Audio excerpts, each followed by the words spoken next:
लेखौं भविष्य आफ्नो आफैले अरूको हियाई बनाउँदैन यो। नमस्कार, म लक्ष्मी नेपाल, यस अर्किड एकाडेमीको संस्थापक प्रिन्सिपल।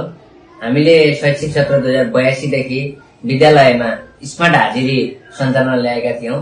शिक्षा सफ्टवेयर मार्फत यो स्मार्ट हाजिरी विद्यालयमा ल्याइसके पछाडि विद्यार्थीहरू विद्यालयमा आइपुगेको जानकारी अभिभावकलाई तुरुन्तै पुग्ने, साथै विद्यालयबाट निस्केको जानकारी पनि अभिभावकलाई तुरुन्तै पुग्ने गरी यो सिस्टमले काम गरिराखेको छ।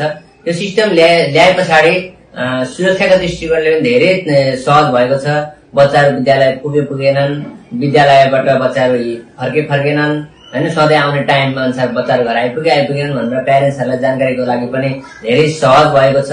साथै शिक्षकहरूलाई पनि हाजिर खाता बोकेर हिँड्नुपर्ने बाध्यताहरू अन्त्य भएको छ। विभिन्न डाटाहरू दिनको लागि पनि स्मार्ट हाजिरले धेरै सहज बनाएको छ।